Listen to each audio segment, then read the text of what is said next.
Hello and welcome to episode number 12 of the all new, all different, number one comics.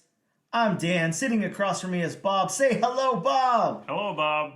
We are a comic book podcast where each and every episode we take a deep dive into a brand new number one comic that released this very week in comic book shops as well as digitally. We break it down, the story, the art, the beats. We give it somewhat of a review and tell you if we think that you should move on to issue number 2. We also talk a little bit of comic book and related news, as well as what's coming out in comic shops this and next week. And in this episode, we'll be taking a deep dive into the brand new number one. Bob, what is it? The Unstoppable Doom Patrol number 1. Number 1 from DC Comics. We'll be right back.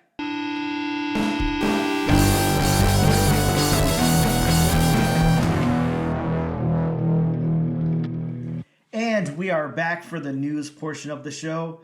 Bob, there's a little bit of news this week. Some stuff happened. Just a little.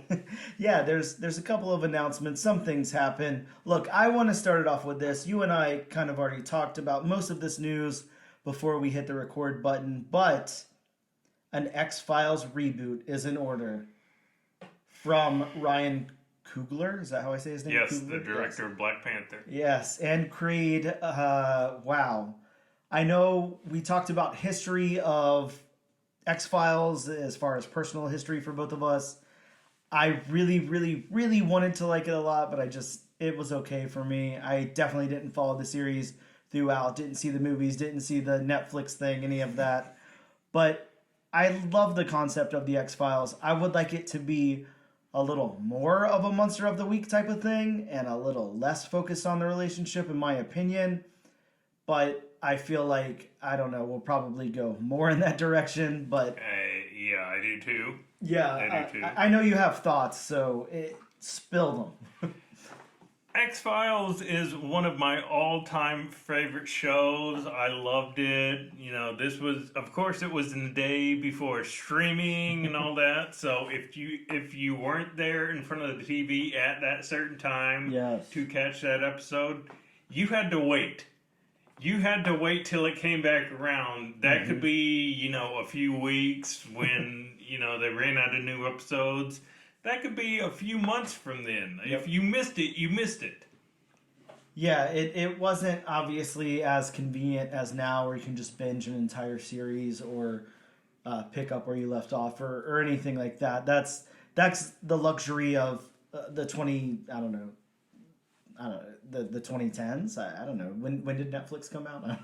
Who knows? I guess in the early 2000s. I'm guessing that this is probably, if it isn't a Netflix thing, which more than likely it's going to come to like Netflix or Amazon, some streaming service, then Fox is most likely going to definitely pick it up again since it was one of Fox's, greatest shows. Oh yeah, definitely one of their flagships. I would like to, I don't know, I guess that gives it an interesting caveat there as to which provider will provide it, but I'd love to see it somewhere other than Netflix. I'm honestly, at this point, not a huge fan of the Netflix politics and what they have going on and all of that. I would like to see that somewhere else, especially if it's going to be a hit. I'd like somebody else to be able to take that, but only time will tell, I guess, what happens. Fox stuff streams kind of all over the place, right? We have Fox is on Hulu. Yeah, a lot of stuff on Hulu. You have The Simpsons, obviously, on Disney Plus. I don't know. It's just kind of all over the place. So rights are weird, but yeah, this is interesting nonetheless, especially from Ryan Coogler. That's really cool. At least a pretty good, critically acclaimed director there. A good positive is the original creator, Chris Carter, is going to be involved in the reboot, so that right there gives it a little leg up having the OG creator. Yeah, that's definitely something. Now, was he involved at all in the Netflix sequel or reboot or whatever that's called? I believe he was. How much he was, I can't remember if he was just executive producer Yeah. or if he was just a producer on that, but from what I can remember, I watched a little bit of it, and it just wasn't that. Just didn't hook you. No, Yeah, it understood. Well, we've also got a release date for Secret Invasion. So I'm super pumped about this. I'm really excited. I know you're excited. Secret Invasion, all of that being some elemental storylines of, I don't know, our past or whatever. Yeah, so June 21st. So coming right up, we're going to get to see some Secret Invasion. I'm super stoked. That's going to be awesome. I'm definitely looking forward to how they do it. I love the Secret Invasion storyline. Yeah, it's definitely a great story in Marvel. Bob, you have some news for us. Drop some news on us. I just have a little bit of news.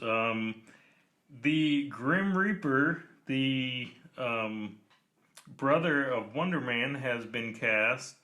Demetrius Gross. That sounds like someone's name, sure. From Fear the Walking Dead. So okay. If anybody's watched Fear the Walking, which it sounds like you've watched Fear the Walking Dead. No, God no. Okay. I didn't even make it all the way through The Walking Dead, so I definitely didn't hit any sequel series. I watched the early seasons of Fear the Walking Dead. It was all right. Yeah.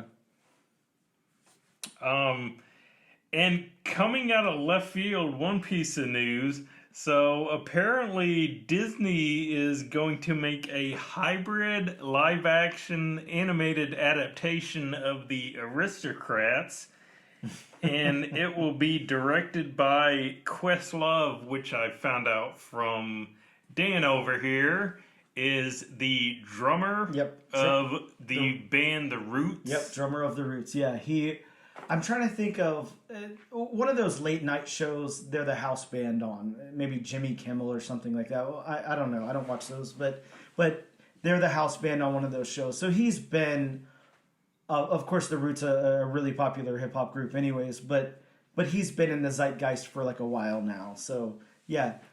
This is actually the first I'm hearing about him. Well, good grab for him. That's awesome. If you can make some Disney money, then why the hell not? And my last piece of news before I throw it back over to you, Joe Manganiello. If I butchered that name, I'm sorry. I'm sure. I'm very sorry. He's probably listening, so yeah. But apparently on today's D&D Direct, which I'm not sure if that's a podcast or whatnot. I'm assuming it is.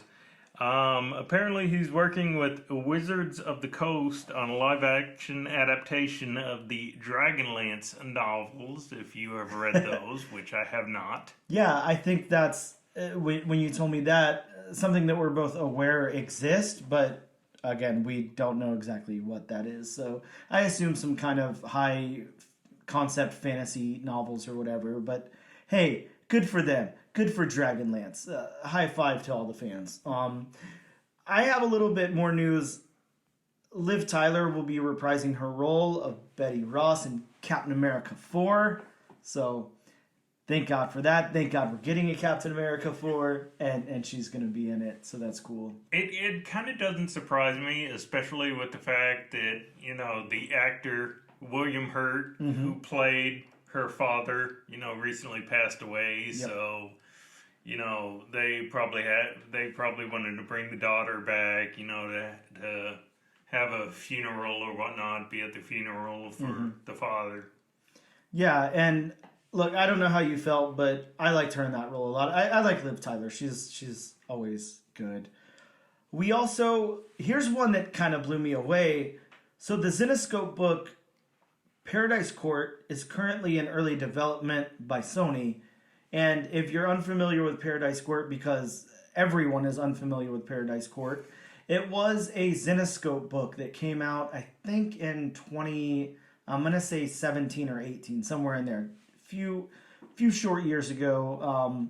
And it's actually the same, pretty much the same exact concept as Where Monsters Lie, the Dark Horse book that we reviewed in, I think, maybe our third or fourth episode, something like that. it's just that one's obviously got a little bit more humor and stuff injected in it. Now this Zenoscope book is more of a straight shot, but it's obviously a great concept. It's like a really fancy gated community that houses only serial killers. So again, same kind of concept, a community of serial killers and what happens inside that community and with the outside world and everything. Just nobody read it because it's a Zenoscope book. Typically people skip the Zenoscope books, as do I. So. Well, I have a really good friend who's big into the Zenoscope books, so she'll be happy to hear about this piece of news. Yeah, really cool. I was trying to think whenever this piece of news came out if I even owned any copies of that book, and I don't think I do, sadly. I think Too there's... obscure for you? Well, I think I could probably count on, not on one hand, but I think I probably have a little bit more than a short box full of Zenoscope books out of my entire collection, and that's it. So that's pretty small. I think Malibu rivals that with probably 12 long boxes. So I don't think there's much there for me. But love Spawn. Well, yeah, we'll see whenever I dig back through the archives there. My last little bit of news, nothing big. Disney has fired Marvel Entertainment's chairman, Ike Perlmutter. Oh, I'm so happy this happened. It was a long time in the making. Yeah, well, this was a big part of cost cutting, and he had that big failed company shakeup, so he's out. Done. Well, and like I told you before we went on over the airwaves, Ike Perlmutter was a big reason why the TV shows really never tied into the movies, except for, like Lady Sif and Samuel L. Jackson making one appearance. Kevin Feige did the movies, Perlmutter did the TV, and they kept it very separate. There was a line in the middle. A line in the sand was drawn and not to be crossed. Oh, yeah. So hopefully now we can cross that line, and hopefully that makes things a little more cohesive.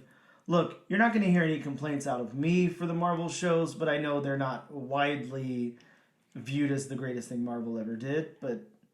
They aren't, and I'm sorry, but I don't care what anybody says. I enjoyed Agents of S.H.I.E.L.D. I know that's the big one. I know that's the biggest one that gets so much flack, but I enjoyed it.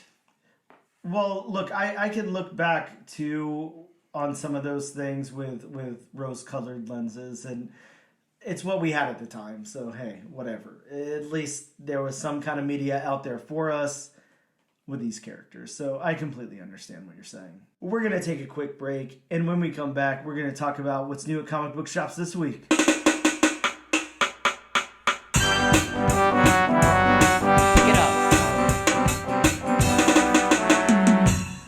Bob, we have some new comic books that dropped this week. From Marvel, we had Star Wars Return of the Jedi, Jabba's Palace, #1. It's got a first appearance in there of some character, but look, I'm not even going to try to recollect what that character's name was or probably pronounce it, even if I had it in front of me. It's a Star Wars character. It's a Star Wars name. Yeah, I mean, come on. Jawa something, I don't know. We have Avengers Beyond #1, a new volume of Avengers. I am looking forward to reading that. I have that at home, Yes. and the fact that the Beyonders on the cover, in Avengers Beyond, so it's gonna have to deal with the Beyonder. I certainly hope so. We have Clobberin' Time #1, so another Who's that thing about? series. Yeah, we've got Ben Grimm and the Hulk here. Oh, Yeah, so this might be fun. I don't know if you're into that. I think the problem I always have with those things is I really like Hulk and I really don't like Ben Grimm. So I don't know. Sometimes it works, sometimes it doesn't. It just depends. I'm kind of lukewarm on the whole Fantastic Four, but hey, whatever. Look, we got a new #1. This is printed, the first time in print edition. It's been released digitally before, but it's Jeff #1, the Jeff the Land Shark book, and I do believe this is just a one-shot. I don't think it's an ongoing, but I could be wrong.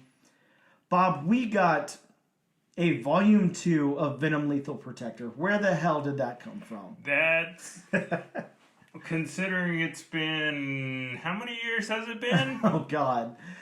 I mean, 30? I was gonna say close to 30 plus years. I'm thinking 93. Maybe it could have been before. I don't know. I think it's been a long time coming, and Yeah. I think it's safe to say that really came out of left field. Yeah, very, very. Next up from Marvel, we have X-Men Unforgiven. This is a one-shot, but it is a part of a vampire trilogy that has to do with X-Men and Spider-Man. So I'm stoked about this. It has all of my favorite things in the world: Spider-Man, the X-Men, vampires. I'm totally in. Anytime you give me X-Men and vampires, like that whole like Jubilee storyline, and yeah, I'm stoked about it. So you're kidding a candy store about that book. Is Absolutely. Jubilee still a vampire? I think so. Yeah, she is. Huh. Good for her. I agree. Yeah, good. You be a vampire, Jubilee. You deserve it. From Image Comics, we got a couple of new number ones. We got the Ambassadors number 1, as well as Indigo Children number 1.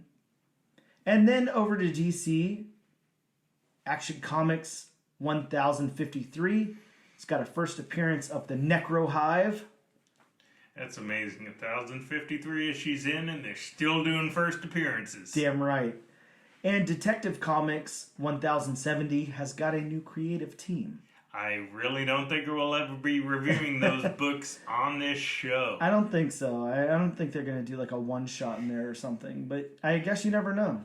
This is true. Yeah, things happen.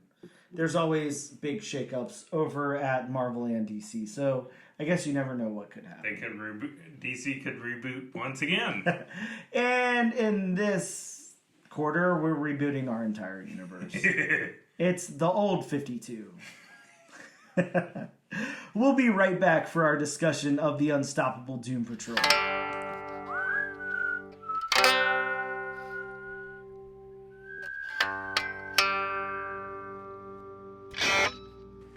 We are back with the all-new, all-different number 1 comics podcast, episode number 12, to talk to you about DC Comics' new number 1, The Unstoppable Doom Patrol.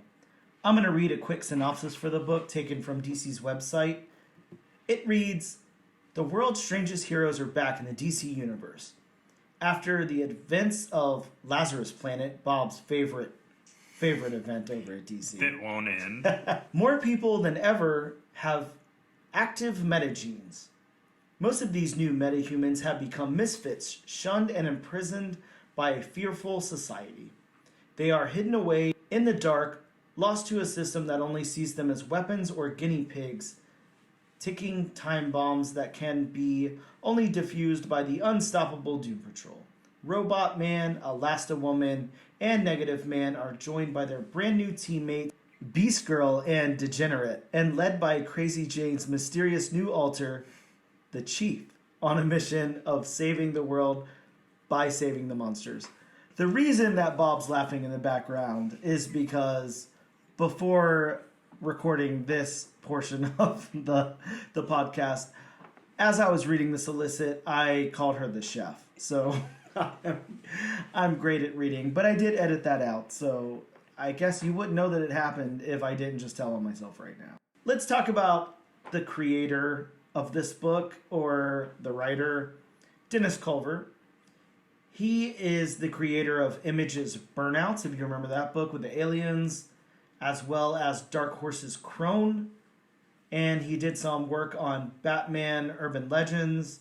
He did like almost all of that Future State Gotham stuff, if you remember that, with the really, really odd looking new Joker and everything. That was him. The really odd stuff. That was just a, no pun intended, that was just a bit crazy series. Very, very crazy.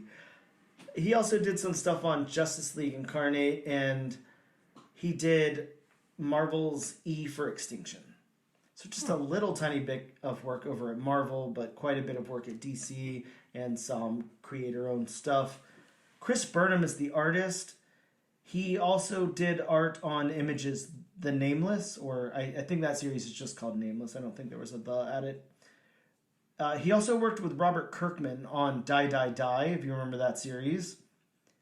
He wrote a few issues of the current Creepshow series over for Image. And he worked on Batman Inc. and all 12 issues of the New 52 Batman Incorporated. Huh. So lots of work from both of these guys. They're not new in the industry. I think sometimes, especially when we're hitting the indie books, we get some of these artists that seem like maybe they came off of like DeviantArt or something like that. Not really big in the comic scene, but do a wonderful job, but there's just not much to say about them. These guys are kind of the opposite. They've done a lot of work in the field, and Yeah, I mean, they just haven't done a whole lot for the big two, but I mean, everybody has to start somewhere, and there's nothing wrong with the quote independence. yeah, nothing wrong with that at all. I think that, look, you end up working for DC and you make weird things like the new Joker for Future State Gotham. Some of our favorite reviewed books so far have been from the quote independence. Yeah, absolutely. So, yeah, there's an outlet for everybody. Let's talk about the book, Bob. I'm going to read my synopsis that I wrote of the book.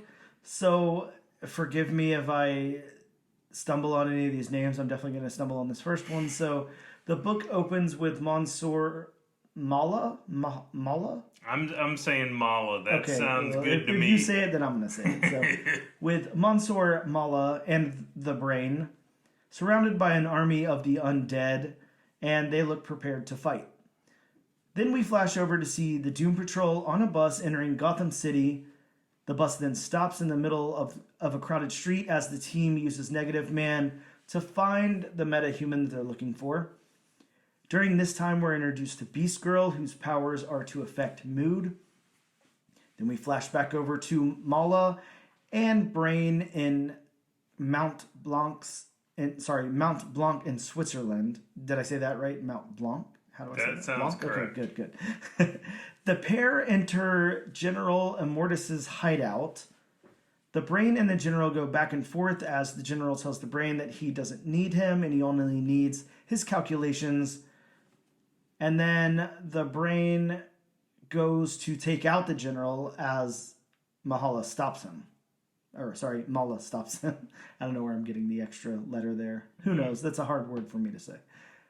Back over to the Doom Patrol in Gotham, the team tries to hold off the metahumans, and Beast Girl's powers aren't working on them. And then we meet the sci-fi guys, as they're called in the book, and Rita or Elastigirl grabs one of them in her hand and says that he doesn't need their help. The chief, not Chef, then uses her shy personality on the sci-fi guy and tells them that she's going to enter his memory. Of course, then we get a Lazarus Planet mention as we learn that that's why so many people have their meta gene activated now. And MetaGen is offering test subjects cash for testing. And then a huge metahuman bursts through a window and Negative Man is called to knock him out, but he's unsuccessful.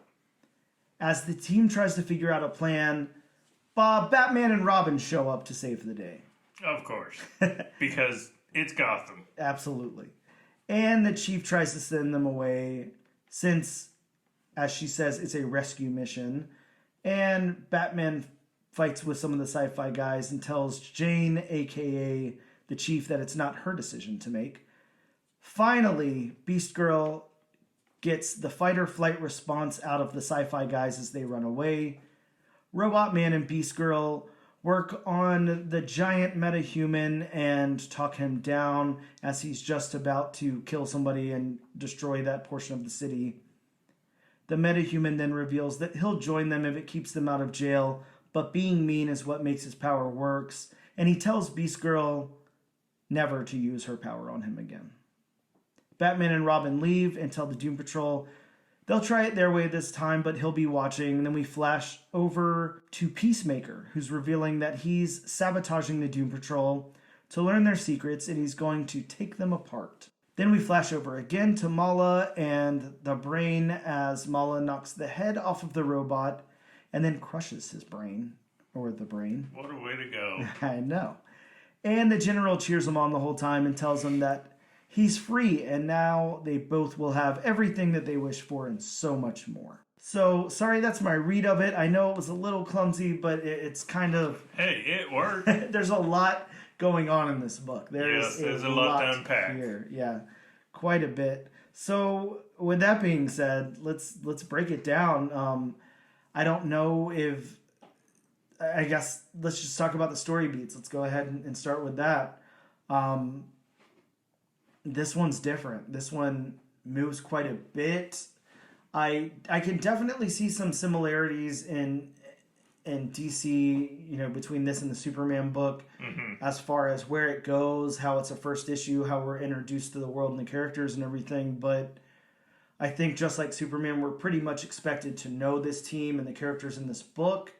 I will say the flashing through the three kind of different scenes that they had going on was just, I don't know. I wish that they kind of focused on one a little bit more, like maybe just what was going on with the Doom Patrol, maybe had a B plot with that, with the Brain and the other guy. But I do agree with you on this. I mean, the book itself moves at a frantic pace. I mean, we go from them arriving in Gotham to where, basically the shit hits the fan, for lack of a better term. Yeah.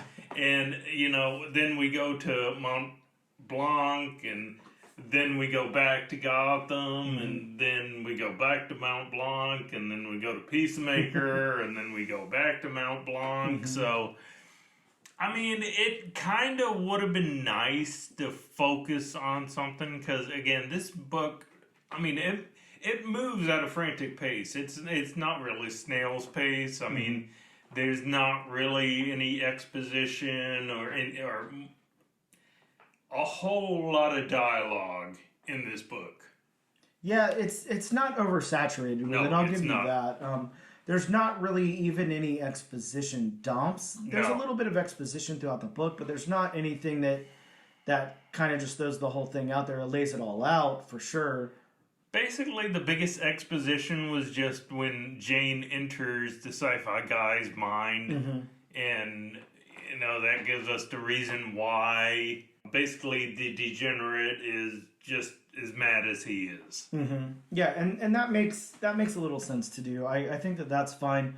I think that it definitely works. I'm not gonna say that the story beats don't work, but I think that, again, like I said, a little more focus would have gone a long way. Maybe you hint at the stuff that's going on with Mansoor, Mala, and the Brain, and what was the general's name? Immortus?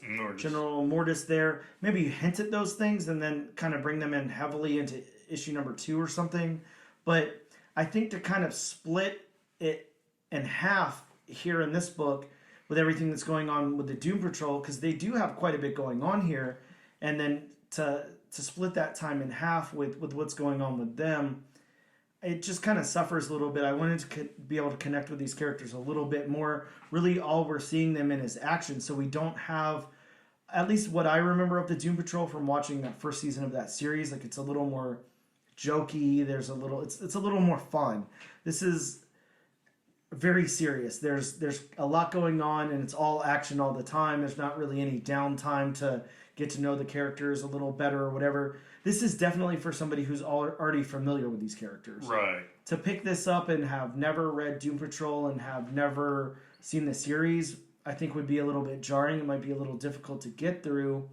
Not that it's not a fun book. I think that you could jump in and read it, but it's not, these characters are not as well known as, like other teams. It's not like you could pick up an X-Men #1 and not have the exposition and then make your way through it, because you're familiar enough with the characters and what they go through and who each of them individually are.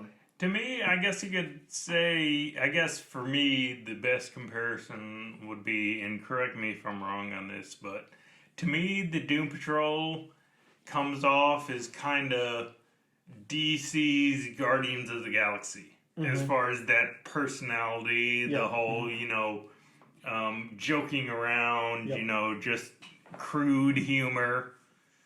Yeah, I agree with you on that, and I think that, again, you're think about what we have to compare that to, because you have this team that's got 2 movies, a holiday special, and a third movie on the way, part of the MCU. Everybody's seen those movies. Everybody knows those characters very well, even if they don't know them from the comics. I mean, I'm not going to try to pretend here that, Gamora or Nebula or Rocket Raccoon were like, their solo series were like #1 selling comics or anything before those movies. It's not like anybody outside of people who heavily collected and read Marvel comics were going to be that familiar with those characters, but since they are, you know enough about those characters individually to where if you were just thrown into a book like this, you'd still get that tone there. You can't have it here unless you're already familiar with it. So I think that yeah, it was kind of not a detriment, but a missed opportunity to spend some more time with the core team there, and maybe a little less time on this B plot of Mahala and the Brain and the General Immortus plot. And just going back to Guardians of the Galaxy for a minute, if you say to yourself, I knew everything about Guardians before the movie came out, I'm sorry, you are lying. Yeah, absolutely. Yeah, there's hardly anybody out there. Now, people read, the Guardians of the Galaxy book from the 90s. It had, one of the covers had that cool, like, chromium cover and everything. So, I mean, certainly stuff I picked up. Did I ever read them? No, hell no. I mean, I just collected the series. But yeah, I mean, there's probably some readers out there. Yeah, the general audience that exists now, no. There's no way in hell anybody knew who any of those things were. I want to talk about something that you and I said before we hit record, and that's the Peacemaker interjection here. So I felt like, okay, throwing Batman and Robin in the book, which I didn't talk about really in my synopsis much. I mean, I said they showed up, but that does kind of make sense. Yeah, sure. Because it's a #1 issue, so you want to start it off with a bang. So absolutely, why not bring in your top player from DC? Give the book a hand. Sure, and they're in Gotham City, so it makes sense. Like you said, that makes sense. Now, we're struggling to find time or split the time between the Doom Patrol and then what's going on in Switzerland and everything here. And then we have to interject a whole page with Peacemaker explaining how he's trying to foil the Doom Patrol. I don't see any point. That really seemed shoehorned in, maybe to capitalize on the fact that, people like the Peacemaker series or whatever.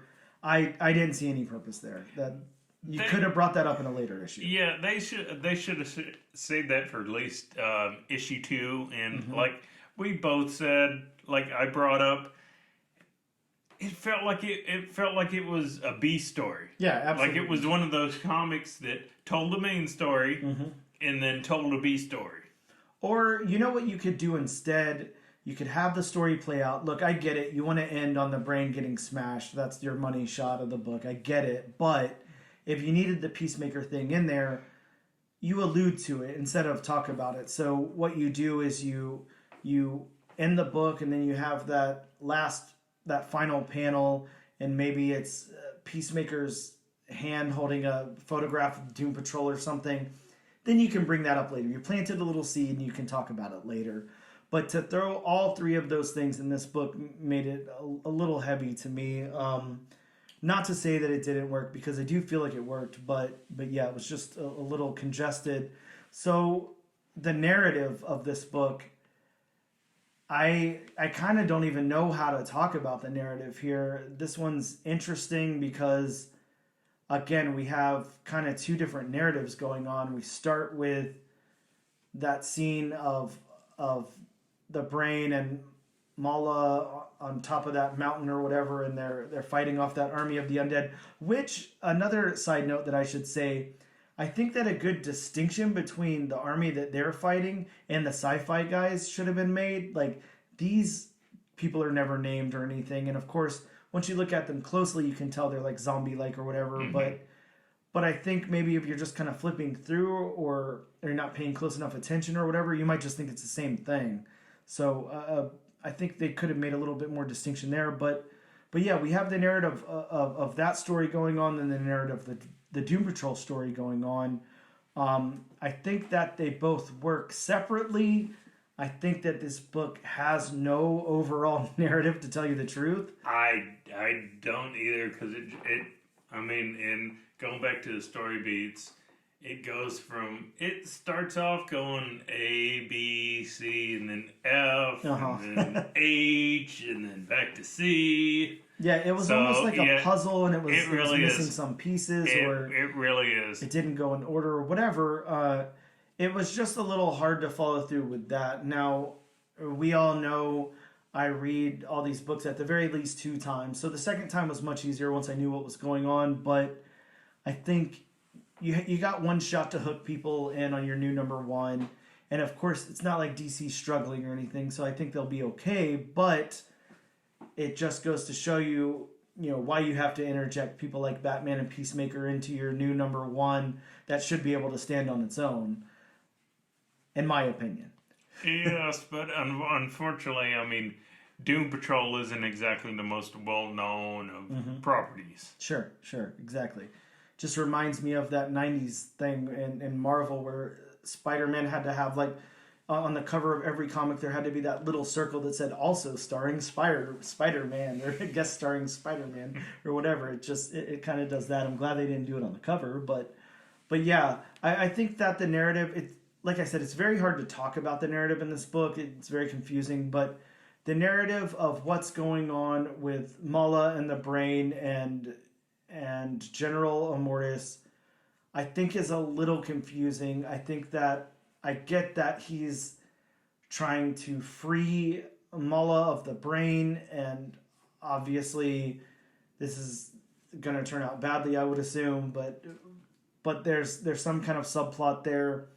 And then over to the Doom Patrol, they're trying to kind of seek out these metahumans. They're kind of, I don't know, it's reminding me a lot of the Psyot stuff over at Valiant with the Harbinger.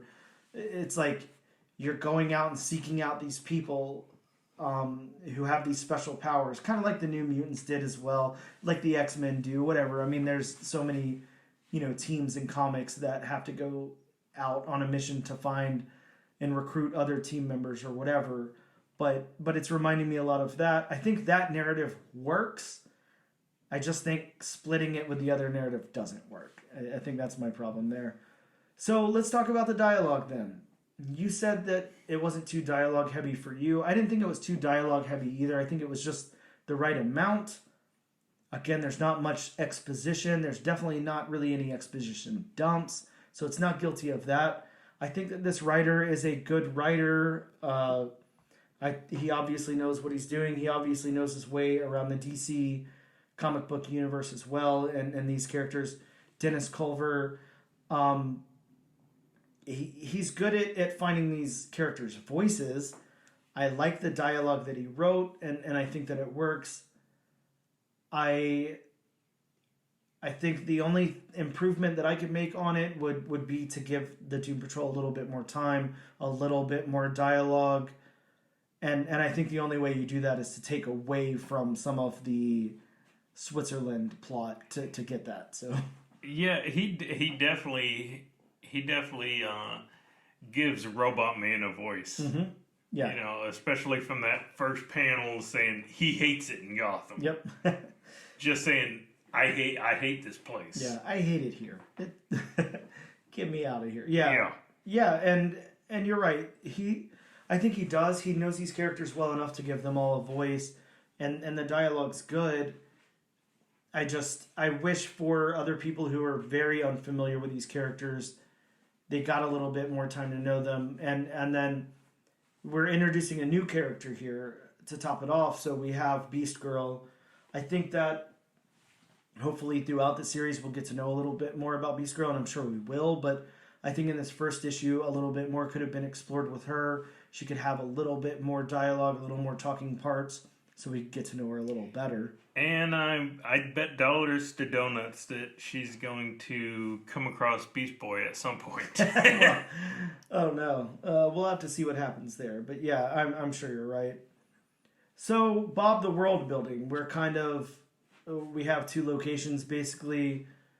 We have that gritty Gotham, Dark Knight feel, whatever. We have the stuff that's going on in Switzerland, and then the hideout as well. What did you think about the world building here? I personally thought it worked pretty well. It was a pretty good depiction of Gotham, especially you didn't even need to throw Batman and Robin in there, and I knew it was Gotham. I mean, of course, we see a sign saying Gotham City Limit, but... See, and I mean, you put it perfectly. I mean, everybody knows Gotham, so we know what to expect. We know how it should look. Yep. You know, we know the vibe. We know it should be dark and rough and definitely not perfect, or as you call it, lived in. Yes, very lived in. I do want to talk about this opening scene on the kind of in the mountains here in Switzerland. I like this world. I think that it looks good. I think that, again, you just talked about we're familiar enough with Gotham to have that, so that's fine. But I think once we're outside of the hideout and we're kind of seeing Switzerland and the mountains there and everything, it's a nice depiction of that area. And I think that that's done really well. I think that not only artistically, of course, we're not talking about the art yet, but just as far as world building, as far as what was included and everything, I can appreciate that, and I like that part of it. Let's go over to the art, and let's talk about the characters. How did you feel this artist, Chris Burnham, did these characters? The ones that you're familiar with, and then, of course, the newer ones that you don't know anything about. I always enjoy when, and this sometimes happens, that artists tend to draw their characters basically all the same.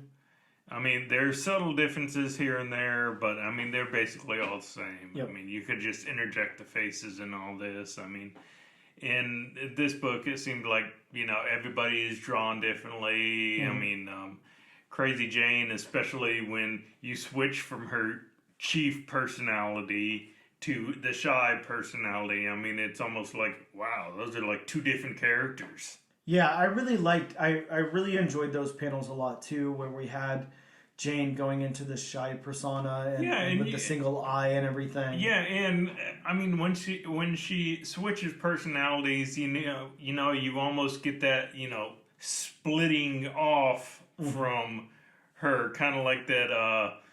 What is it? Mitosis, you know, effect. Which, I mean, since she's, you know, schizophrenic and has multiple personalities, you know, I mean, that makes perfect sense for her to split into another personality. Yeah, absolutely. I like that a lot too. I like the kind of the action shots there that he was able to do with them. And he's a pretty interesting artist. I mean, I guess you could kind of call him house style, but he's a little bit grittier than that. Like something about his art is a little dirtier and grittier than that, and I really like that a lot. That obviously fits well for Doom Patrol. He's got like a kind of like a cool indie vibe. Like I could see him like, you know, definitely doing some work over at Image and stuff like that. But he's clean enough to be working for Marvel or DC. So I really like that a lot. I like whenever we get into the Degenerate, that character, it's giving me kind of anti-Venom vibes to an extent. To an extent, it's given me not only anti-Venom, and I gotta say, when he first popped out, first thing that came into my mind was Doomsday. Yeah. Yeah, I mean, anti-Venom, Doomsday, Damage, all of them. Kind of an amalgamation of everybody there. And then the Negative Spirit here, I really like that a lot. That's giving me great New Mutants vibes. I'll tell you, I was gonna say, you know, New Mutant or like the mid-90s Century Comics.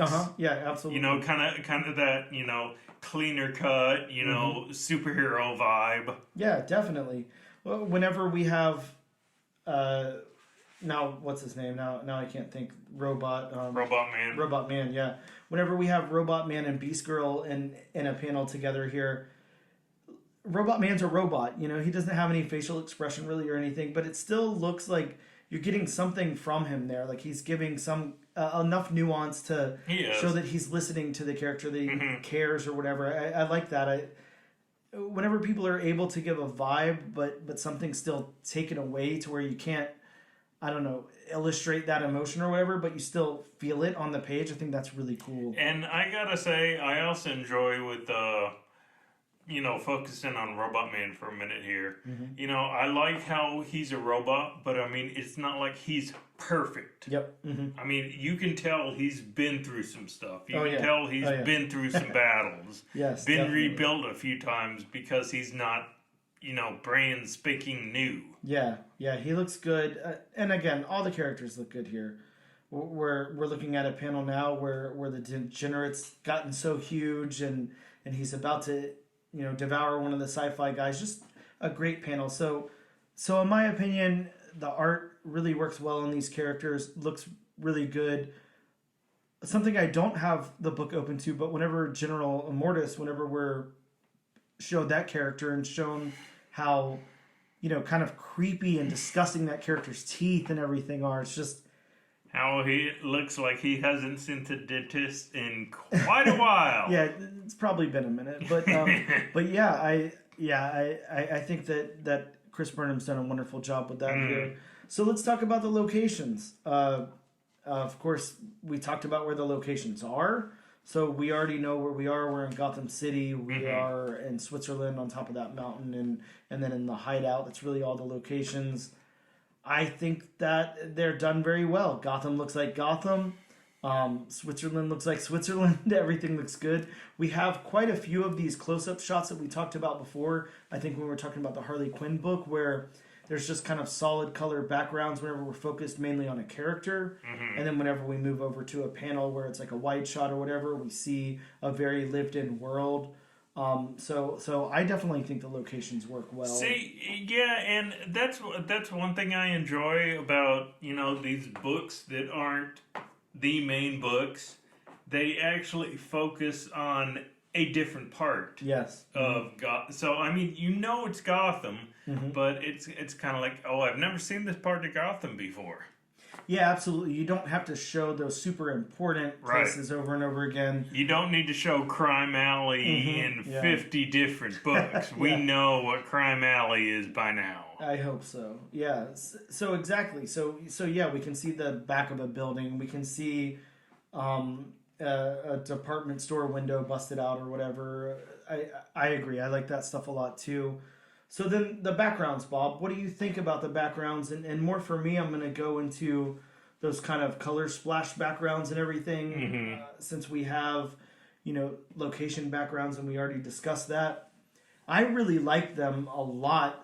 These big color bursts behind the characters. Yeah. We're looking at one with the Degenerate here as he's being, kind of talked down and becoming smaller. However, right. You have a red color burst. When he's still kind of, I guess you would say overweight after he starts coming down, and then when he's just big and jacked up. I mean, you got this yellow color burst.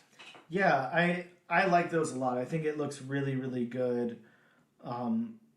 Really nice is all I can say. The backgrounds look great. We even have a panel down here towards the bottom of that page where the Degenerate is talking to Beast Girl and saying not to use her powers on him again.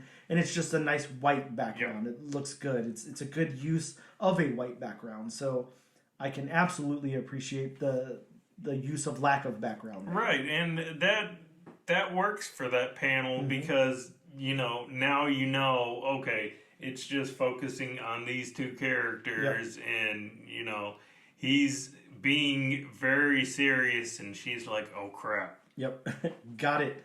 So there's no artwork or anything to take away from that. Talk going on between those two characters. Yeah, absolutely. We're focused on the characters' faces and their dialogue, and that is all. Yep. So then let's get into the colors, the last portion of our breakdown here. And I know that this book does have a separate colorist. And the colorist's name is Brian Reber. So that's our colorist here. And yeah, I just like it. It's dark, where it needs to be. Of course, like I said, we're in Gotham, so we expect some darkness Dark, here. grungy, kind of, you know, grays and blues, all sepia that. tone kind of color, kind of, darker blues.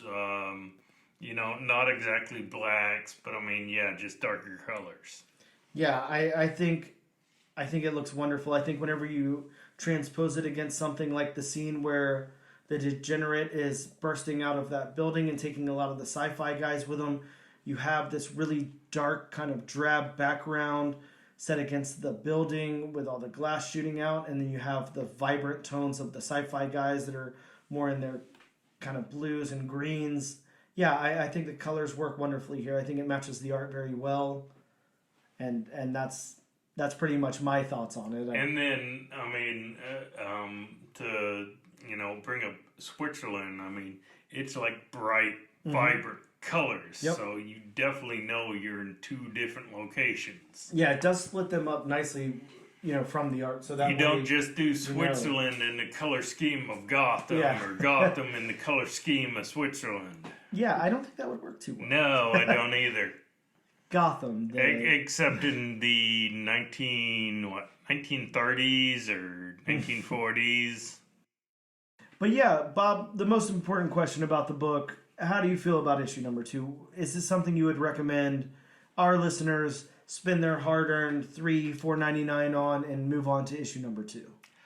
I actually would, if for no other reason. If you're not familiar with the Doom Patrol, which I'm really not, save for the first season of the TV series. Yep. Then pick up this book and just learn more about them. Go on to issue 2. Go further than that. Mm-hmm. And I think this one's a little hard for me. I want to say yes, but I'm ultimately going to say I don't think I'm going to go to issue number 2. Mm-hmm. And the reason for that being, I'm scared that we're going to split the time up too much again, and I'm scared that we're going to interject too many things like Peacemaker and other characters into this book, where I think that it could really benefit from us getting to know someone like Beast Girl a lot more. I don't think it was a bad book at all. Of course, my review of it here is pretty good, and I did enjoy it and had a good time with it. It's just not one that I think that I'll be going on to issue number 2 for. Now, of course, maybe issue number 2 will knock it out of the park, and I'll change my mind, but it was a fun read, but I think I'll leave it at issue number 1. And I will say, this book is definitely not for everybody. I mean, you have to have at least some knowledge of the Doom Patrol and these characters. If you have no knowledge of whatsoever and you pick this book up, you will have no idea who these characters are, what they're talking about, why, the chief morphs into another personality. Yes, exactly. That's stuff that you do kind of need to know going in. I think that it would definitely disrupt your level of enjoyment for it if you know absolutely nothing about the characters. So. Though on a side note, hopefully you did pick up this book, because I know our listeners definitely can't see it, but this is probably the first time that a comic book has a scratch-off cover. Yeah, so what Bob's talking about is the variant that I picked up for the book has Jane looking into a mirror, and instead of a title, it doesn't say Unstoppable Doom Patrol anywhere on the front cover of the book, but it says, "Who will Jane be today?" where the trade dress would be. Jane's looking in a bathroom mirror at herself, and it looks like a mirror, but you obviously don't see any reflection because it's meant to be scratched like a scratch-off ticket, and then it reveals one of her personalities. So very, very cool gimmick cover. I like that a lot. And we both are under the impression this might be the first time this has ever happened. Yeah, definitely. In my quick internet search, the first one that I saw. So yeah, I think ultimately a really cool book. It's a pass for me and a go for Bob, but that's okay. That's why you have two different personalities here to tell you their opinion on a book. Guys, we'll be right back to close this thing out.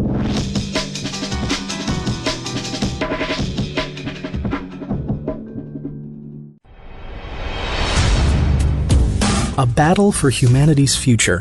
is being waged on American soil right now. The cannabis plant has been used by humans for thousands of years, and yet it is still severely criminalized in much of the world. But the world is changing. Yay! In the U.S., 37 states have legalized cannabis for medical purposes, and 18 have done so for recreational use by adults. In Illinois, legalized cannabis has spurred an explosion of new businesses and products, all bringing in a massive stream of newly created revenue that other states are eager to match. Yet federally, cannabis faces much of the same resistance of the 1900s. How did marijuana get such a bad reputation? Why is it still so federally restricted? How are smoking and vaping different? How many edibles are too many? Which companies are coming out with the best new products? And who benefits from keeping Mary Jane in the dark? These are the types of questions we'll attempt to answer on the Cannabis Man podcast. A thorough look at all things cannabis, from its history to its explosion in states that have legalized it. So look out for the Cannabis Man podcast, coming soon wherever you get your podcasts. We are back to talk about some new books that are coming out in your local comic book shop, as well as digitally next week, so you can go ahead and get a hold of your local comic book shop owner. Ask them to throw one of these in your pool if it sounds interesting to you. Bob, what do we got coming out April 5th? So, this is a variant edition, but I wanted to make a note of it. From Dark Horse, it's Hyperspace Stories #1 convention exclusive. It's an April 2023 Star Wars Celebration Europe exclusive featuring Jackson the Rabbit. Sounds so cool. I wish I could get my hands on one of those, but I don't think I'll be at that convention. So I have a friend who loves Jackson the Rabbit. Hey, why not?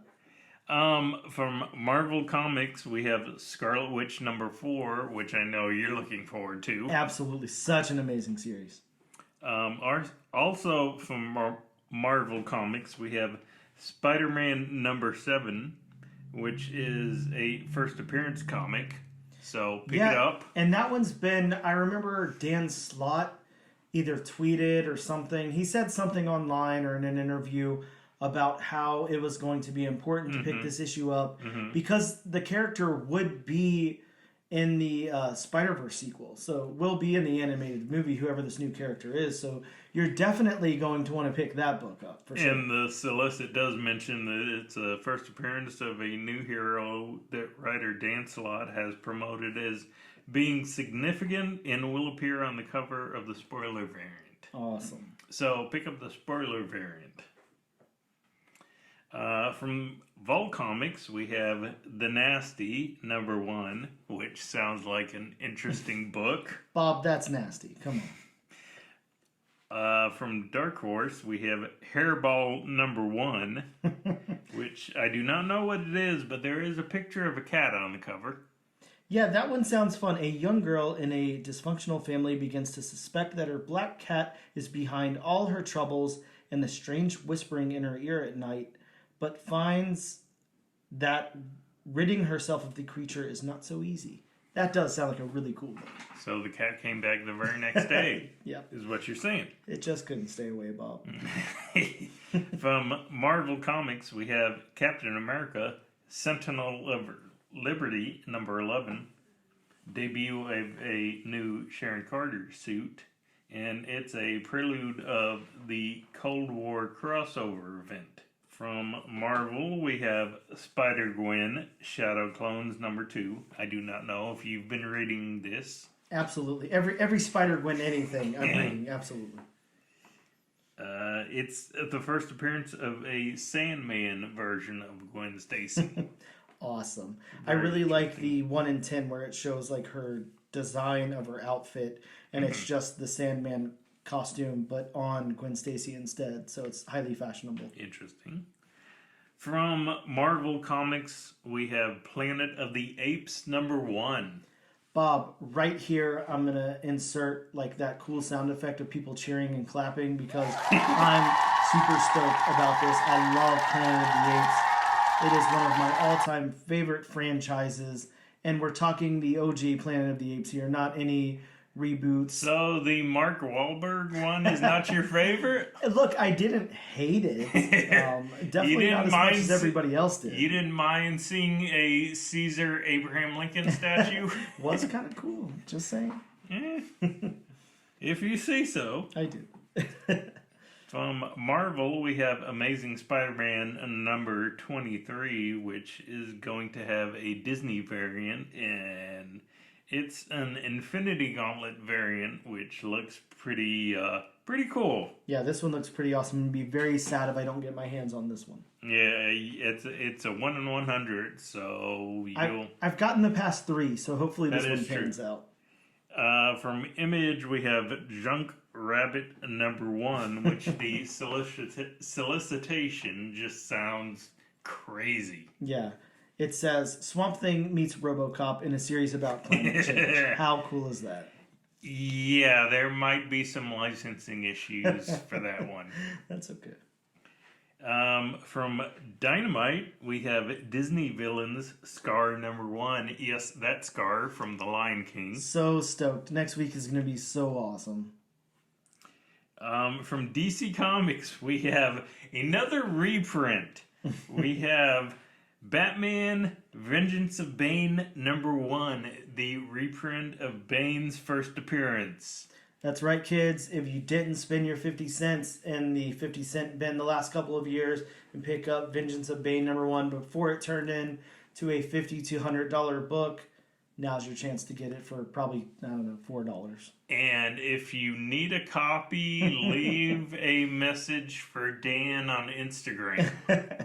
I certainly do have quite a few. From Scout Comics, which hopefully comes out this week, we have All the Devils Are Here number 1. Again, so excited about this one. I really hope that it comes out next week because I can't wait to read that. Just sounds like a very psychological thriller. Mm-hmm. From Scout Comics, we have Unicorn Vampire Hunter number 1. Also sounds super cool. Vampires hunting unicorns, awesome. Also from Scout Comics, we have Mechaton number 1. From Comics Experience Publishing, we have 7 Years in Darkness number 1, which again, hopefully these all come out, and these are just some of the books that are supposed to come out next week, but we all know how, publishers and distributors work, so cross your fingers. Always lots of delays for the indie books. Yes. Bob, what book are we covering next week? Next week we are covering Planet of the Apes number 1. That's right, Planet of the Apes number 1, over to Marvel for publishing rights. Bob, I'm super, super stoked about this one. As I've already said, I have very high expectations. Let's hope we don't have to give it a bad review. You just want to hear somebody say, get your hands off me, you damn dirty apes. I mean, if they don't get it in there in the first issue, then I'm burning it. So. I have to say, I will be highly disappointed if we do not get that line and somebody says it who looks like Charlton Heston. There's no way it doesn't happen. Guys, that's the podcast this week. Thank you so much for tuning in and checking us out. As always, make sure you check us out on Instagram at ANAD_1 Comics Podcast, on Twitter at ANADNO Comic Pod, on TikTok at ANAD1 Comics Pod, and you can check us out on YouTube under the Comic Book Channel. Like this and every other week, you can be entered in our giveaway to win a copy of the very book that we talked about this week, DC's Unstoppable Doom Patrol number 1. All you need to do is use the hashtag AllNewAllDifferentNation on a social media post of your choice. Me and Bob will find it, and then we'll find you and send you a copy of this book. That doesn't sound creepy. Thank you so much, and we'll see you guys next time.